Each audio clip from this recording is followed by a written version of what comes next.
napesi na yo bomoi na ngai napesi na yo libota na ngai napesi na yo yeso yo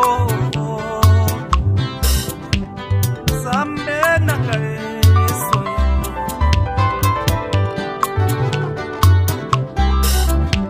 yo mokolo liboso mokolo mibale mokolo misoto letombo evide zamba makambo minene yeso yo zambo yo zamba makambo kokamwa yeso yo akamusanga. Merci en tout cas pour l'extrait Les tombeaux est vide.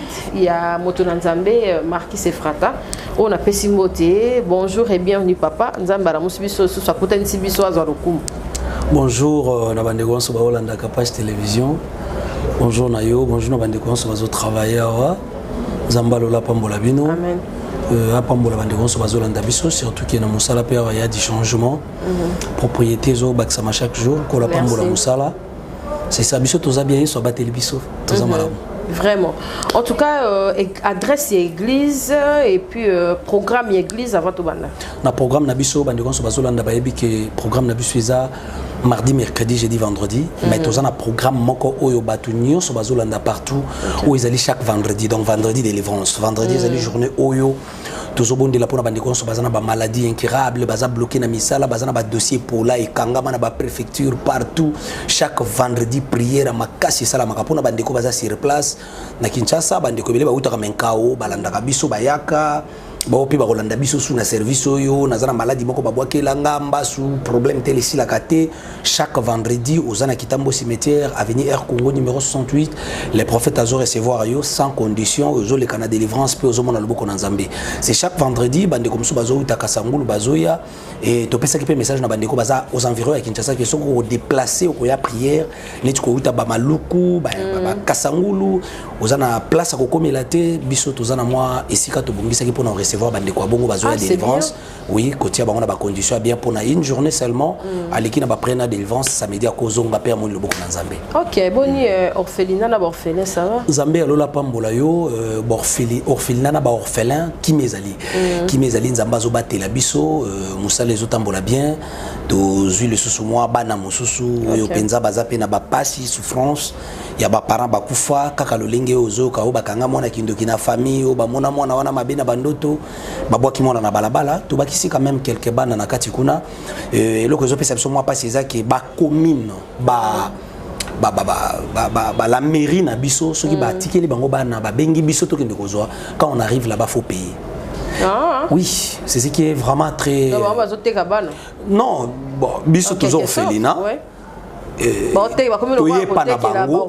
Bango batikeli bango bana na social les ananda ko bomba bana te social les ananda ko nisika ko chabana te bana fo batinda ba ona ba orphelinat. Alors bako benga bino na téléphone ou soit botikeli neti commune moko ya mbujima botikeli bango peut-être mikanda na bino orphelinat pour tous enregistrer na l'état. Lorsque ba benga bino boya bozwa bana ono bana baza 3 babwaki bango bana zo mais pour na kozwa bango autant do bakomi ko futisa biso bato tozwa bana pour to kende ko aider bango. C'est ce qui n'est pas très bon. Ouais, mais au moins aussi ezanzila moko malamu pour nous aller protéger vie bamaka mususu ozimona na maboko ya l'état au moins c'est protéger que bano toujours que on a ba famille na boto lo kota na balabala biso moko après boké ko enregistrer boza vraiment na histoire et puis au moins mukileza makambebele muté malamu oyo to moni la ngo pe moi makambebele mais ça va orphelinat zali bana bazabia bandeko balingi ba visiter orphelinat na kanisi que du fait que na makambulier na orphelinat il y avait trop de l'escroquerie bato basala ba mentir trop. C'est ce qui fait que na demande kana bato bali ba soutenir orphelinat bato balingi ba aider bana wana en tout cas na ebikato aux en Australie aux en ndeko na Congo. Vraiment. Alors utiliser ndeko na yo wana na école na yo masango chassis na yo sikra utiliser ye soit utiliser maman Cynthia Kapache voilà ou utiliser que maman bilo nangé comme un orphelinat nanzela maman Cynthia koya na ngona caméra ou mona ba pesi yango bana ça serait une très bonne chose. Soit yo moko soko zolanda na Kinshasa ozana besoin soutenir orphelinat et orphelinat kaka moko o ezana kati ya kan luka nyonso orphelinat za biso. OK.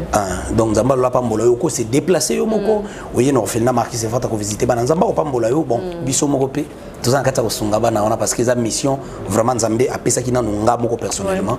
Je fais des momies balia batanga bazana ba condition. Oh abela ki bosuki ndeni. To oya bela ki bon to sunga ki Nzamba sunga ki to kende ko sala opération makamyo sur l'équipe bien ko la sungi ça va. Et permettre à biso to zoa contrat na hôpital moko eza pembeni. Hôpital auto bimisaka batu. Auto futa ba facture.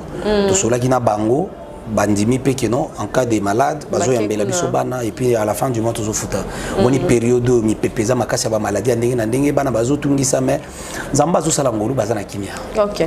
Merci prophète Marcus et Frata, merci pour la participation dans la Capage télévision aussi quand biso te depuis chaîne Bukana. To Bukana, to Bandela, Yozara na Capage télévision en tout cas. Oui, en tout cas 1 million to Kindenango.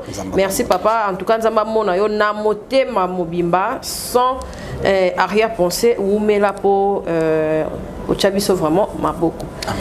Batona Nzambe bazali ko déstabiliser église, batona Nzambe bazali ko déstabiliser bana Nzambe, batona Nzambe bazali ko rendre biso tâche difficile, biso to yambara bino, biso to kendara église en tout cas, ba religion mususu zali ko tala bino na lisu moro boy. Oyo ezo sepelisa bana Nzambe te. Le cas ya pasteur na invité so to benga pasteur ndo to benga mokonzi ya ba wario. Ya papa na biso Fali Poupa, papa na biso Denis Lesi oyo place na yeto éviter que to ebisu te ce que zali na église to na ba répétition to ba musicien ya mokili mais bat misu ba lobi o approcher bi to approcher na bato oyo bazali basumuki pona côté ya bango liloba ya Nzambe vi makambo nyonso ezoleka azape muto aleka na kati etonga na yo oyo moko tikela cher na éviter so ezami kolo to ya kala mais ba soufflenga ke otikala cher pe bobanda ki côté anaye ensemble zali ki mutu azali ki ko apprécier mais niveau comme ko kendele en tout cas ezo sala bien te pona bana na Nzambe et puis pona basali na Nzambe mususu okoki olobani en fait Marcus et Frata nakanisi que Nzambe apambola bandeko so balandi biso ngai na te na Denis Lesi ensemble était parce que aza ene aza musika na ngai prophète Marcus et Frata na PC cher ne tonga nazokoma wana likambo te nazokoma wana nakanisi que ngai na bandi musala Nzambe na sima na ye aza une expérience ebele ko likanga nazo considérer lokola ene pe moko bandeko oyo moko ya bandeko bandi musala Nzambe va biso arrière de moi ba vie privée na ye arrière de moi m'a ramené mususu mais oyo na yebi eza que so ozotu na likambo ya cher na ko expliquer yo que tant nyonso kota boloko ti akinda ko fanda ti makamnyo so lekela Denis Lesi azali suna sente ate akate amona na kate ingana zalaka na campagne moko au thème nango ezalaki délivrance des héritages diaboliques. L'Éternel m'avait révélé que na lukaye. Ezaki na 4 ya année passée. Non, année passée avant banda makambo nyonso. Ça na émission té. Avant comme année passée ouais. Wana tozana na kitambo tozana na kitambo wana. Alors l'Éternel m'avait révélé que no musala wana tant na clôturer ngo Denis Lesi azala. OK. Et na komela ye na mona répondanga té. Na komeli a répondre ngate na bando sala ba fiche ku toujours ba olinga ba illustrer ba fiche ba photo ba fiche to na chana pasteur mususu tozaki na ye na musala wana sur place na komo loba na bango ke non Nzamba recommander na musala na benga et même une journée aya. OK. Mais ton azo bondela Seigneur azo bisanga ezaka pona musala te ayebi lo kolinga sala. Obi ke na lukai na komeli a répondre ngate. Une soir na outi prière na obima na supermarché moko boye il y a télémi libanda asola na batu iboso mutuka na ye ngapi nazokota na mutuka na monika ba jeune ba balanda kaye ba senga mbongo wana ndani ba bisinga za ngabi o na bando luki tant na ye na zu numéro na ye to sololi a bengi singa na ndako na ye je suis allé ayambinga to sololi na pesier message Nzamba e bisinga boye musala mona zo salozala mettons na ke ko bondela pourquoi Nzamba lingi yozala Seigneur ebisingai il faut zonga na sia makolo na ye bisiko fandi za bisika o yatinda kyote makambo yo sala sikuza makambo yatinda kyote azana posa na yozonga Denis Lesi m'avait répondu abi réellement na bungi na scène na suna scène na batama ki pour un temps mais en tout cas ngape na kozwa tant ko bondela na koyeba ni Nzamba koloba na ngai. Et puis un jour après, avec confirmé qu'il y a solo Nzambe vraiment azana posa na ngana zonga kosalela ye na zonga malgré nyoso likanaki na zonga kosalela ye et ngana zalaki très fier na ye kondima message na ngai pe komona ki non aza muto akozongela Nzambe après ba makambo nyoso elikaki loin de là ngana kota makambo ba erreur na ye. Et puis il était venu Musale Salamaki ngai lokola mosali ya nzambe na humilité na nga nazwaki ntan ya kohonorer lokola grand et na yebaki pe que nzambe ayebaki pourquoi asalaki yango ye moko du haut de la chair na micro alobi oui boyebi que nazaka su na makambo kote ya te mais mwana oyo aye kobimisa ngai aye kopesa nga message. Donc Denis Lesi ngai mutu nakende kobimisa na ndako po azongela ba activité nyonso ba prière ngaba na mimele message nazwa. Donc lelo oyo soki okomi kolobaki ba pasteur bazo décevoir batu ba pasteur bazo sala ba makamyo sozolo ba wana. En tout cas pour na Denis Lesi je crois tout ça qui est mission moko na yo. Et pour na pasteur Denis Lesi je crois personnellement ngai le prophète Marquis Efrata. Je pense que pour na Denis Lesi il faut qu'on abonde là. OK.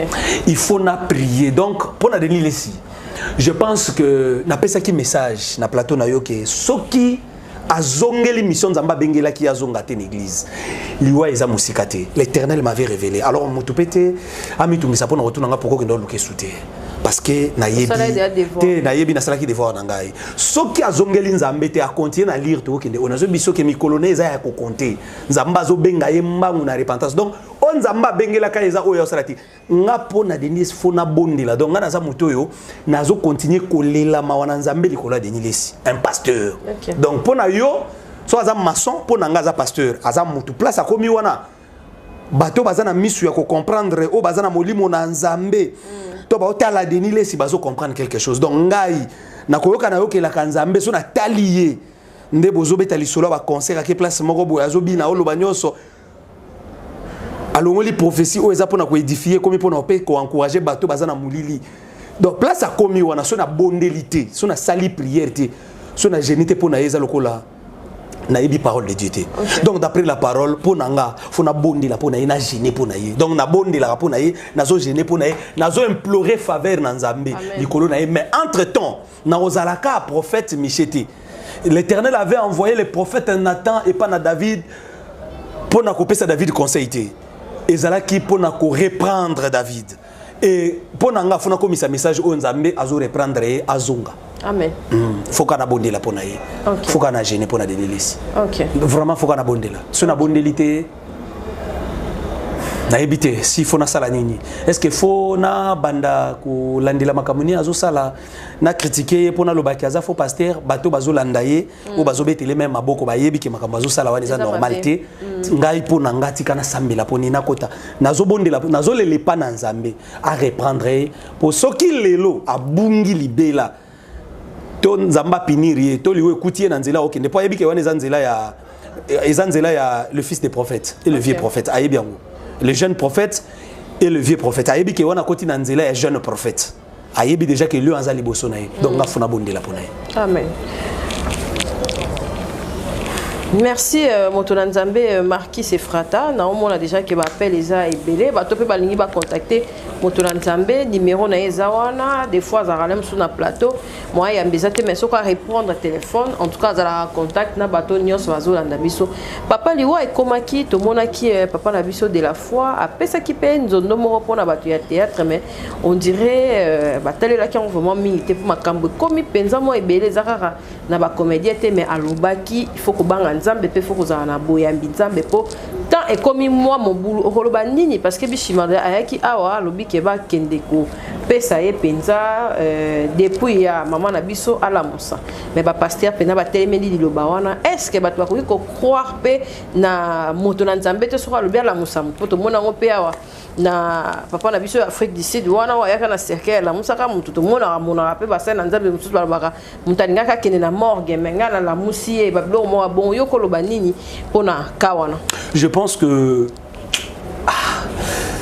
pasteur de la foi nzamba pa mbolaye eza message apé sakala na yoka yango na landa ngote so ezala ki bongo nzamba pa mbolaye c'est un message au peso ke na kokokisama en réalité ba ndeko na biso na théâtre wana fo ebele na bango bazongela nzambe mingi ba ke vite trop mingi ba simbi ba kisi mingi ba koti banzela mulili mingi ba ke na ba pratique mulili je pense pour na ba succès mais message wana na kansi omoni baliwa muso ezaka ba avertissement mutakui nzamba zolinga épargner bo batikali bazonga kati na bango tango ba komona parce que tikala koyeba ke ne tozola la tozola mukaboy butu moi tolekaka toujours jour na yo kokufa date na yo.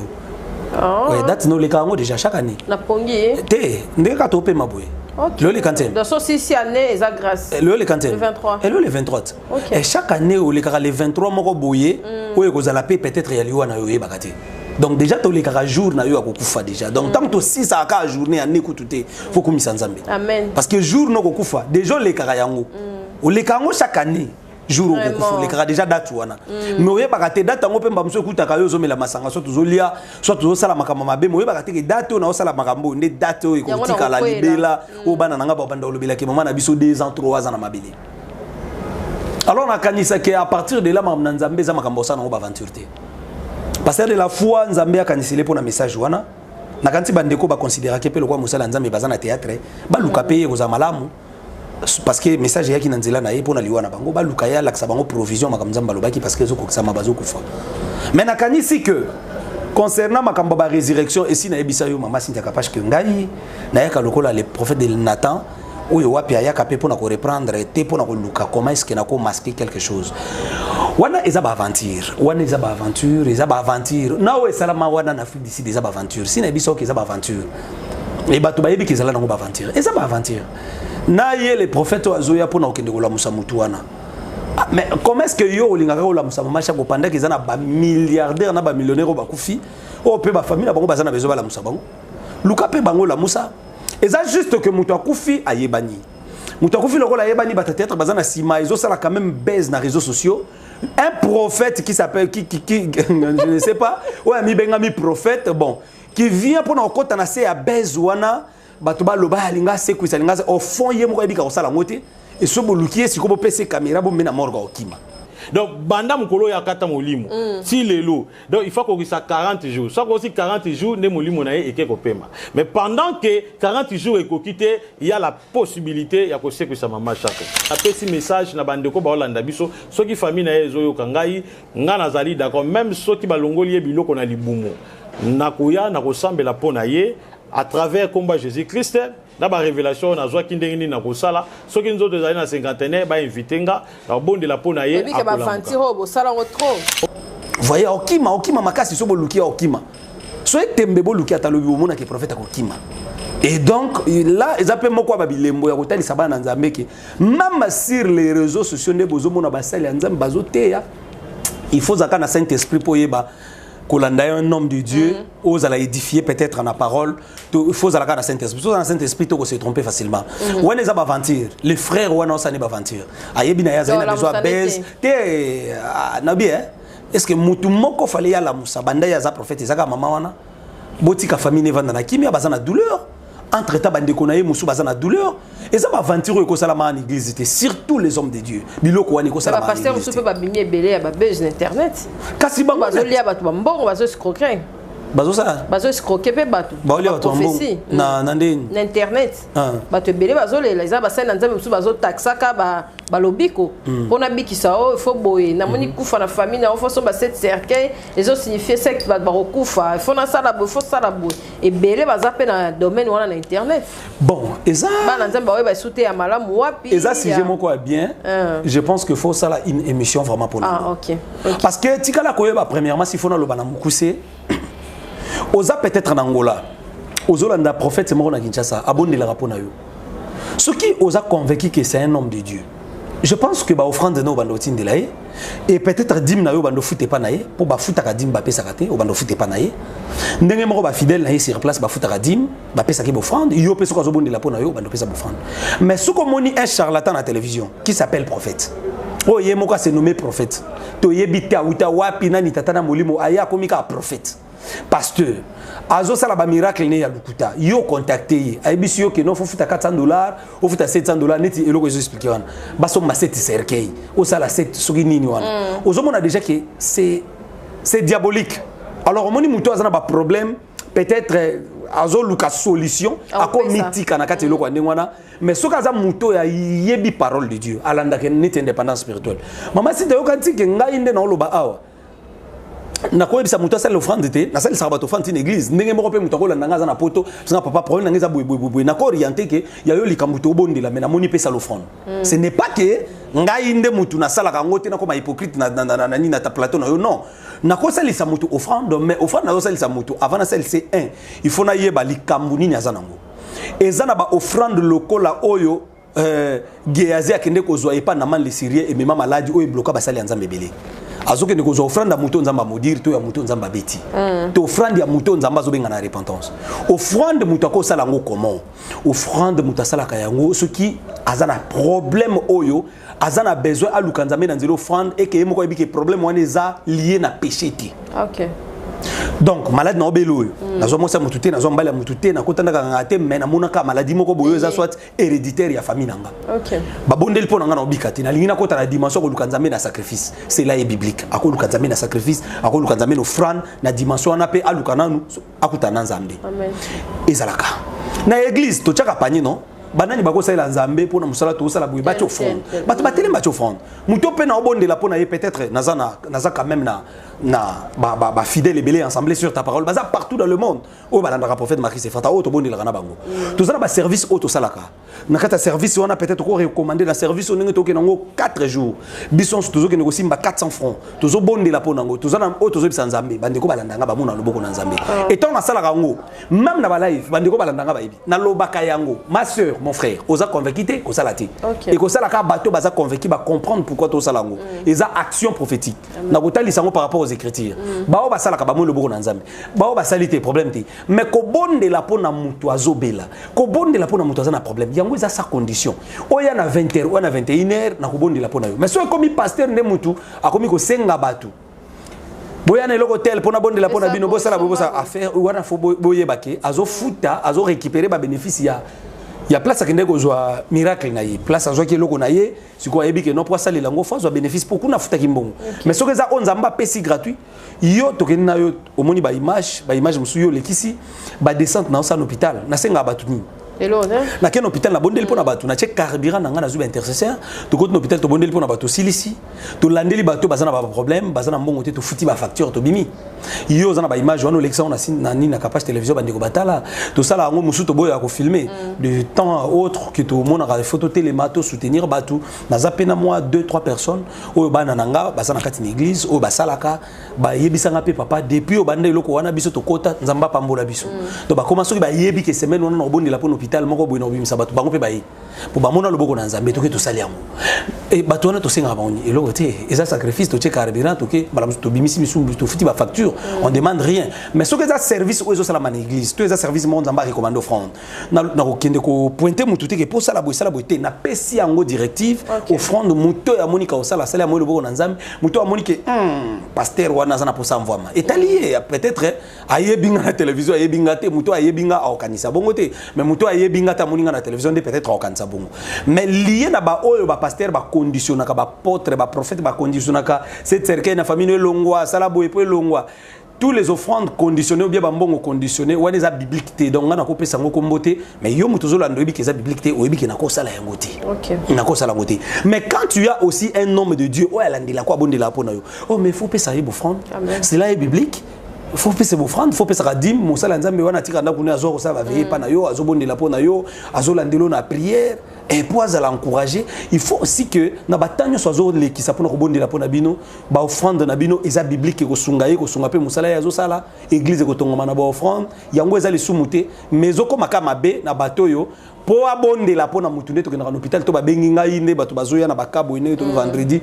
bato ba esco bon bato ambaso ba kuna bato mabonga ba kuna wana na problème musala bo bino so boza wa bosa sana mbongo afana bondela pona bino to sala ngote to ko bondela pona bato offrande de l'église ko sala gratuit so ki nzamba recommander na mutu moko peut-être oyo da likambu na yezo senga offrande likambu na yezo senga sala sacrifice ke nzambe muta recommander par rapport à likambu na ye so asa convaincu sali so asa convaincu te on continue de prier pour lui.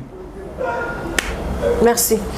Homme de Dieu, homosexualité et juste se relève ma kasi na jeunesse et au kota de vos aki batu o batu ya science o ba mindele o boy meto moni batu ya mpiaka misusu pe ya bozangi me ba koti se pena bo soto pe buzoba na kati ya milieu o ndeka otomoni jeune na biso ya maboke to éviter mais en tout cas papa ko bani évangile ezokota malamu te ko publier ko tambisa ba bolumbu ya batu na ba réseaux sociaux to éviter en tout cas maté a bozol pesa biso ezoko kota na jeunesse to eza pona mbeba pe ya basali na nzambe de bato bakomi ko sala na bango bisala sala avant to kota na sujet na biso lelo to sala ki une émission na yo awa tant au fond les plateaux je crois ezaki ma toute première fois na yaki nesika oyo to saki émission moko na yo tant on a kende ko lobela ba pratique wana ou ezali contre nature que bandeko nyonso basala ba bloc wana premièrement bakenda koteka ba vie na bango na bandeko nyonso basala bango yango mais homosexualité lelo Bible zolo banade Timothée chapitre 3 que dans les derniers temps il y aura des temps difficiles. Les hommes seront égoïstes, amis de l'argent. Bato ba koma fanfaron. Biloko on a mususu eza pona mbongo. Bato ba bungi tellement trop que évangile les oté manango. Évangile les oté yama. Ça bato ba zoté yango. Évangile les oté yama. Ils en a bateau bas averti, ils en a bateau bas la bilo mais ils en a bateau souci babunga, Satan récupéra bango et bateau on a bazana kata ko bikaou nyoso bazo bikaou. Moi je pense que eux ils ont importé à prier. Je pense que ils ont importé ça qui bana nzambe bazonga liboso na nzambe. Bana nzambe bakeba na babiloko parce que ndeko oyo bozo betali solo nga biloko na déjà na tala ngote soki ba publier. Bon, il faut y ba déjà que Olobé le mot que Zaki pona batambongo azo salango par rapport peut-être à mbongo na ya zone occultisme mais aujourd'hui on voit tout le monde non bako za ba influencer muto azo salango nde peut-être aza recommander ko salango po mata OK azano na mbongo te maza recommander ko salango po azo poste moko boy asale loko moko boy parce que na nzela na ngonde bako parce que ko récupérer vie étoile ya mona mobali obaki basale liba détruire vie na esili bato belé baza ba victime ba biloko wana même na ba société même na ba compagnie mususu totala ngona ba réseaux sociaux kala baza ko filmer ndeko moko boy ndengona na société moko boy comme mboka wa ça date na ozomona ezaba blogo mo boy oyo ebatama oyo salamaka déjà mais comme ko bima quand même pour ba maman ba papa oyo ba fandi ba yeba quand même ko kebisa oyo bango bana ko benda bana matoyi ko tinda bana nzela nzambe en fait que bana bako na ba biloko yote parce que c'est très important parce que biloko eza biloko moko eza 20 ya mpepe ya batant de la fin et loba maki la kama kisko bandi ko kokisama et kotati na l'église biloko ozomona alors faut ko bondela nzambe ko benda bana ko mema bana nzela nzambe bana bako na ba biloko yote c'est diabolique biloko eza la déjà ezo ko exister na ba société na ba compagnie belé ba chef bazo salango bande ko belé bazo kolela na keluka musala tala yeloko ba proposer ngai ba salanga sodomi tala bo chef wana obi yemta ko signer papier yemta za lo basuka so na sala ngote ba ozomona soki mwana na nzambe soki eza frère moko boya azana posa mbongo azana posa musala ba ko pese mutu ka soka te ya makati soka landa ba mate ya repentance on alexaka ati ako chola facilement vraiment. Merci homme de Dieu. Troisième vague à pandémie na biso avant tout quand on a sigé na biso lisusu na koki ko leka ngote sans ko tuna yo moni air nyoso biso to ko désinfecter maboko na biso tozali penza. Merci beaucoup. Yebisa ki biso ato sala attention et ko zonga lisusu to moni pena que ba profession pe sara pezali vraiment na efficacité to moni zongi lisusu. Te na biso yo mukilezo asu kimiate. Soki zana mutaoze la mukilezo asu kimia to zana ngo kala lukuta. To komi natande la fait mukilezo asu kimiate. OK. Moni kimia to zana ngo ya koyambana kala ko tambola mukilezo asu kimia wana te. To komi siko na ba événement na événement so événement aussi événement muso yeso événement donc ba événement yo zalati que zo bouger RDC, zo bouger Congo Brazzaville, zo bouger France T, zo bouger monde. To bandasko ko bika ba événement makasi zo bouger monde parce que to komi vraiment attendre la faire o ba tout nyonso biso nyonso l'Éternel est en train de nous appeler dans repentance ya ko zonga penza bango na makolo na nzambe parce que ba si nyonso attendre la faire c'est ko kisami pezo mo ntsama kimia to ko zongo souté ko zela ngote kimia ya kimia to zaka nangwana to ko zongo souté ah to komi ko bika ba événement malheureux ya diable oyo wapi faut mutu nyonso se repentira mi bomba na Yesu soko mi bombite ememio etika libongo. OK. Merci Motola Nzambe makila otomoni na kati elamba na yo eza yote. Eza thème na biso lelo. Le sang qui est sur ta tunique n'est pas le vôtre. Voilà. Eza thème oyo tozo exploiter c'est vendredi na prière pour na bandengo so bazolanda biso partout. Le sang qui est sur ta tunique n'est pas le vôtre. Eza deuxième édition nango ya prière et délivrance ya makasi. Le sang qui est sur ta tunique. Et l'accini. Makila o eza ne lamba na yo eza ya yoti. Le sang qui est sur ta tunique n'est pas le vôtre.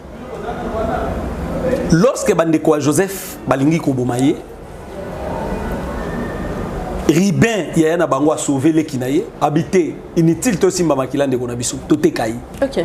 To boake na citerne azaki na idée ko bimisa yi ba boaki Joseph na citerne.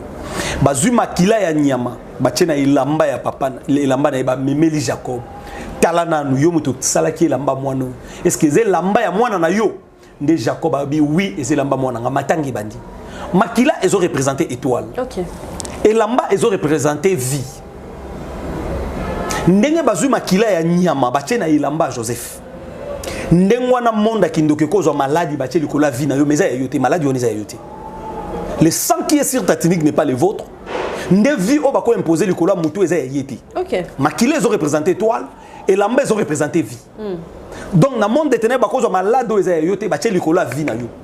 Bako zo souffrance eza yote batie likola vie na yo. Bako zo instabilité o eza yote. O nzamba bongisa ya mutu mususu batie likola vie na yo. Bako zo échec ya mutu mususu même lié de par ba kombo. Ndenga ko pesi mona moko kombo. Kombo mama le kombo akoko, kombo ya tata mwasi. Tikala déjà qu'il y a transplantation de vie sur le plan spirituel à travers le nom. Okay. Directement moi non comme dans bika vie o eza yete à travers combo les esprits ya mutu wane comme mela vie o eza ki yete. Donc étoile ya mutu zo représenter makila. Lokola makila ya Joseph. Ba simba ki yango tetikala na nzoto na ye ake nango pa Potiphar ake nango na prison et abimi nango na prison abiki élévation parce que atambola na ko banga nzambe po étoile na yezalaki. OK. Mais vie lokola les lamba. Et la tunique ils ont représenté vie. Alors batunyo so ya mboka pe famille nyoso ba yebaike Joseph akufi vie na eza okufa ezande komo azolandanga batunyo so famille ba yebike ya botakate ya balakate ye misali simbakate ye vie na ye komaka maladie ye donc il faut ko sunga ye kaka batu ba yebi vie moko likolo ali solo na ye ba yebi lisolo moko apasi likolo na ye oza yete. Donc le sang qui est sur ta tunique n'est pas le vôtre. Témoignage ba blatisa mutu ya. Témoignage ba blatisa mutu eza yete. Si qu'on faut mutu atelema parce que les cambo délivrance c'est ça faut mutu atelema. Délivrance c'est le ko mutu faut yemo ko sentir que vie nazo meno eza ngate il faut les la prière c'est compliqué. Bah surtout ça l'inconscience papa oye ba ndenge ni peut ressentir en ndenge. Wana musala diable te so aloki abakisa inconscience. OK. Diable so aloki mutu so ba loki mutu même na famille il faut pas abakisa inconscience. Ndo yakuta mutu mususu azobina na bar di vendredi au vendredi. Na ba kuita masango ba camarade ba osombela yi. Délivrance alukaka te. Prière à Kendagate, Moussala Lukagate, et l'eau à Salagate. Donc, diable a l'okagabaki, c'est inconscience. Ako yiba mutu conscience, nyosoke, atika la paix cause à la conscience. Mutoko banda kobika vieux eza yete. Mutoko banda kosala kindumba eza vina yete. Akana sala kindumba te. Mais monde des ténèbres kota la yo mamo boti bana basi kitoko, ou boti bana mibali ya kitoko batali babi bano ya mibali oso tiki bango bakolika aboye bakosunga mama na bango bazo. Il faut ko tcha kindumba. Basu kindumba bateli kola via bana mibali. Et peut détruire via bana mibali parce que tu vois que moi mobali so sala kindumba ko sala ka instable. Et zaka moi na mo cité. Un homme qui vit dans l'impudicité, c'est un homme qui est instable. Atal lelo azana na mutu kazan lupangu ya wana ndete stabilité. Déjà impudicité instabilité sur le plan spirituel. Ata bali Holanda eka. Ata bali Holanda eka instabilité. Instabilité ko Holanda kaka kutu e comme makasi. OK. Surtout que bali o sala suki ndumba. Mais tout na batu nyoso baza victime ba bilo kona ba yebisa yo. Bilo muso eza ba imposer mutu esprit ezaki ya yete. Ba imposer mutu esprit ezaki ya yete. Nenga azuma si moko ndoki. Tant azozo moi c'est ndoki, toi azuma c'est ndumba. Automatiquement esprit wana tika likolo na ye. Nde bible zo ba les deux devenant une seule chair. Tant azozo ko esprit ya kindumba wana memeli moi si na ndako. Ekoti pe ba moi si na ye. Lobisko bako kangande moi si na kindumba mais esprit wana mobali mtakoti yango. OK. Atike porte polele. Atike porte polele. Moi si pas que na faiblesse moko boye, azalé na ngota ka kwei. Or c'est l'homme qui a ouvert cette porte. Et quitter le pays. Oui, biso to condamné ka moi c'est ko quitter là-bas nako, tant esprit impudicité koti na ndako. Et ko quitter là-bas na tant David esprit impudicité côté les azumons c'est iri abomi iri esprit impudicité ce qu'on a vu et côté qu'est-ce qu'on a vu à Bana et côté na vu à Bana c'est alors que moi David a que ko baby sande konaye mususu a combien mourir ande konaye a que baby sa moi na konaye à moi si esprit impudicité ou tu papa fongoli porte allez diable à côté na vu à Bana donc bilo mususu mona batu ba réussir ba vu à Bana na bangote bilo mususu papa qui nous fongola ba porte vie à papa ndé qui na vu à Bana parce que tikala koyeba que le sang tant toujours le sang tu fongola la branche de prière sur les liens de sang aussi oyo wapi déjà to bandaki on a bouton na ba intercesseur to zobondi la pona binonyo so botindaki ba requête bazobondi la pona masinta kapage bazobondi la pona bande konyoso prière et salama déjà lien de sang aussi eza moko ba bloko oyo memaka bitumba makasi parce que nanzela makila nde am ya mutu ezaka na makila succès na makila malédiction na makila bénédiction na makila tout eza na makila bon mengo mutu na makila donc une fois déjà que y a contact sexuel na mutu moko boy oyo aza déjà na makila mabe o mokile benga makila libabe makila libata est-ce que ya libabe déjà bitumba wana ekoti pe na vie na yo OK déjà bitumba nezo kota na vie na yo donc une fois déjà que makila o ya muto yango mona kezana basi mususu soko zuye vie ne fungwami mukolozo divorcé vie ne baby ezana mibali mususu ko kutani na ye na vie vie ne changer soki okabwa na ye vie no pe baby et ça na mibali ebele bazala victime bloko na donc ayebaki te que élévation na ezaki mwasi tant ba divorcer ba comme pauvre mais ça les coups film ramener ce baby abande ko bika na makila ya bénédiction et élévation ya mwasi OK yango mona kapé na lisolo yo kakote chef tel abando mana basi ba collaborateur na ye les 100 donc ba yebi ke na kata mwasi no makila na yoza ndo moni ko ba chef wana azwa basi ba collaborateur na ye to basi ba konditel ayebi ke non le ko nga na chef na ministre basi ba collaborateur na nga pona récupérer bétoile na bango ba yesika na cabinet ba uti université bazana étoile bazama ye le fona utiliser ayebi ko na nzela mwasi no makila no ezakuna donc so ba zu mwasi no ba affaiblir yo dans les sangs. Est-ce qu'on a quand il y a lien de sang, c'est là où bitumbebele fandaka. Déjà une fois que écoute na moi c'est andoki mutu moko bo misala mabe du coup vino ekomi compliqué. Bandoto ko bunga oko bando bika bandoto moko boyo zalaka na ngote bako bando kolando mbangu basoda bakomi ko luka yo bandiko bika ba réclamation moko boye ndo mona bisaka bana na nzambe même sur le plan spirituel une fois il y a contact sexuel na mutu moko boye nkoni pardon je dois dire ça moi je suis un éducateur de masse oko ina moi si moko boye nkoni mobali moko nkoni pour la toute première fois que yo commettre une erreur ya kobimana ye zonga na bandoto na ya première semaine deuxième semaine to ebandeni ba premier bandoto après yango na lobi boye muto asambelaka soka kuei na impudicité na mwasi moko boye na contact moko nkoni ba kuei na ina kindumba muto aza mwana na nzambe na ebisio ke les 14 jours ezolanda acte sexuel nzamba ko révéler ke okoti nzela bakota katika akobika bandoto kotambola na bafulu basoda bazoluka ye akoti zamba abungi nzela nzamba okende ko avertir nzela okoti bakota katika. Et bon pagano ebande. Bon si comme pagano nzamba ko sali ngolu. Soki nzamba sali ngolu ça arrête à savoir le niveau de prière na ye. OK. Pour ça na bato na niveau de prière na ye bandoto alota kabungisa ka moya ye ba mambo pe na lobeza te. C'est faux comment? Oui bandoto faut zana kai. Ko sa blague te. Atola mukina butu. Na mbetu na yo faut zala na kai ya makambu nzamba la kisako komaka les 8 9 mois na mona vision tant que na ba interpréter bien te au luki prophète Efrata. OK. Il faut une interprétation d'auto et le barabo pour na vinanga. Ya botuna rappel église. Ya ngomoni pe totuna na église so mutaye avant que na l'excès prophétie na tuna lota kanini. Parce que na prophétie na komo na bitumba na famille ya mama na bino na suki wana. Nzamba ko limiter nga wana. Mais yo na ndoto komo na penda eza mama Clémentine. OK. Eza mama Lili, eza mama Falon. Donc komo na penda na vision yo mo sante ba bundiso mais omoni na komboa eza ki noko dia muyoyo. Omoni na vision nzamba ko memo plus loin. Muto za na vie de prière. Akola mukape na tongo nzamba révéler pe na butuke no mobile na yo akuta na mwasi moko boye kombo na ye dia muyoyo ana sida. Ola mukape na tongo mobile no linga bima chérie yaka. Lelo na loti fille moko boye na kombo tel. Na moni fille ona zo linga yo. Mais na moni azana malade nzamba épargner yo kokweya na basi wana te aussi mobile no bobondeli. OK. Nga prophète ata na moni mwasi moko pembe na mobile no azana malade na kombo na yo pesa yo na sala ngote. Ah OK ka mobile no kati bobunda libale panzana nzamba tunanga. Te na sala ngote. Te na sala ngote. Ba misuba sala ngote. Te kasi yango moni mabala bate panzana ka tant prophète a sans éthique. Nga na sala ngote. Na moni mwasi moko to na moni mobile no na impudicité na nzela mabe. Na koyebisa yo bonde l'esprit de mort na ndako na yo na suka wana. OK. Nem so en tout donc na ko tomba mo ba jeune. Oko benga pe mobile. Ah, so ki mobile azaneti ndenge ba na église. Oh, wana kutu. So mobile azana église te nazo ko orienter mama boye. Mama nzamba talisingai monde ya ténèbres ezolingi panza libala na yo. Wana danga na kombo même ya likango. Yo ya na ba profession mona wat. Na pesa prophétie na ba kombo nzamba préciser nga mutu ngandi na date tel. Mais biloko na tona loba ngo so na pesa mutu na bike mwana waza mwana nga na église. So na lobili kambo ava sala quoi que ce soit otunanga. Mais so za muta libanda na ko verrouiller na ko tia beaucoup de sagesse pour ne pas que créer incompréhension na foyer. Na moni mbali na yo azoke na nzela liwa na mwasi moko azana malade. Na webi so mama na moni esprit de monde satan nga panza libala no tozoko ta prière. Tant que ozoko ta prière na jeune nga na zobondela pono nga na pesa intercession de combo ya fi wana. OK. Ah, bozozo kombo ndeko azana mission ko panza libala moko azana malade azokota na couple moko boui. Bo détruire relation na nzambe na lola telema. Malade soki mobile na prière te et comme grand et comme musala makasi ponanga parce que intercession fa landela message wana prophétie wana tous à la sûr que diable a lequel biso na mailité. Omoni souffrance à musala nzambe nde yangwana. Mais soki sko azana église ah wana ba mono après prière maman bengela mbali na. Yo tika biso to sola. Mbala mona beti yango na bisi frère otambola mabetala na moni boye boye nzamba lakisinga ba ozozo sida na moni mwasi kingandi ba frère pa nga bazwa ba prophétie bongo so tali kilta dimanche na live mona prophétie ndeko monde ngwana.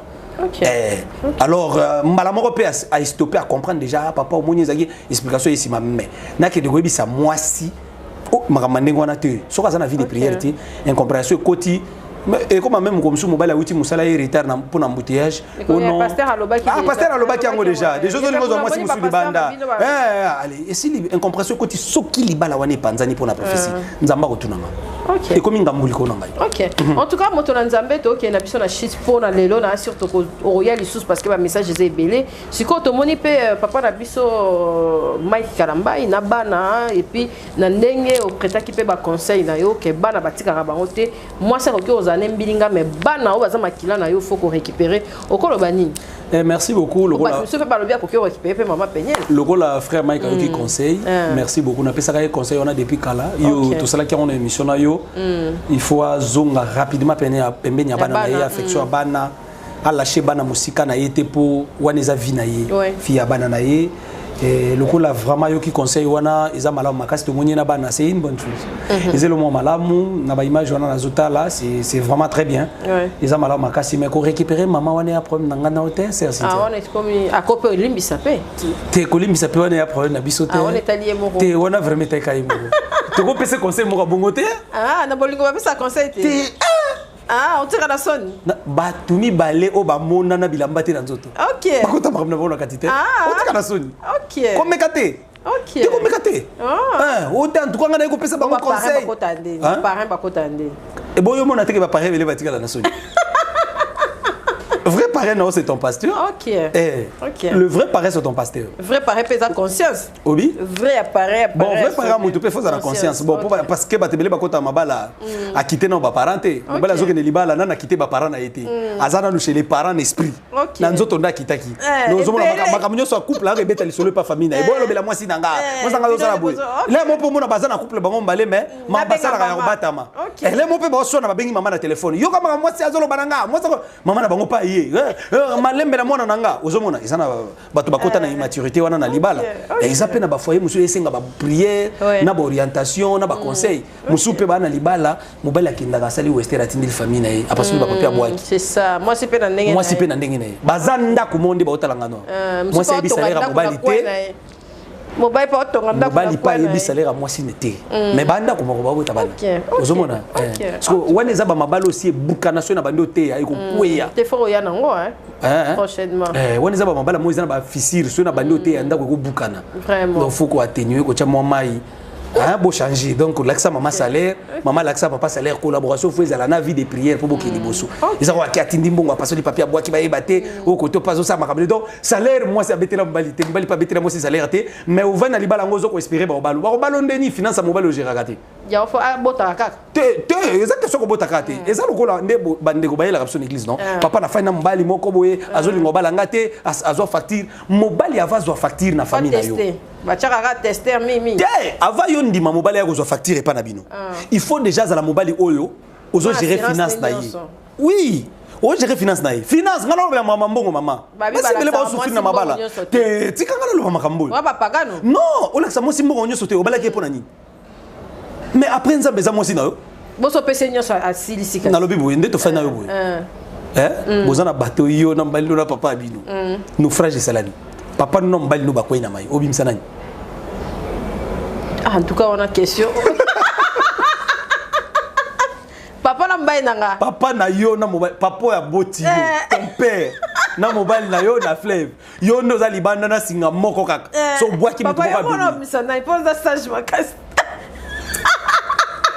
yo misa na mama na biso na mwasi nanga bane bale est-ce que fona bisa mutu moko no bisa mwasi nanga nakotika mama na sambeli po na mama achola moli moneke na kimia yesolona donc yo ti lelo bakatika après nzambe c'est ta femme papa après na obimisa mwasi na ngai kasa après nzambe zo papa la Bible dit l'homme quittera son père et sa mère s'attachera à sa femme les deux deviendront une seule chair vous devenez une même chair yo kotika nzoto na mai toko qu'est-ce qu'on a fait vous mi boka mais comment accepterais-tu que mobile no achola vous êtes une même chair. Faut pas balancer mon ballon. C'est la parole de Dieu.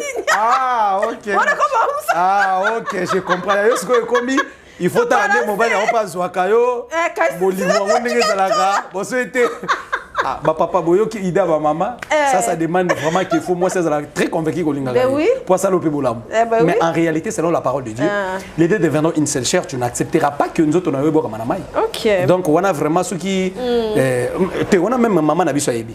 Même maman botinga yebi. OK, merci papa. Ayebi que ceux qui elo bon salami qui na moment on a ça déjà non bimisa moi si. Ah, ok.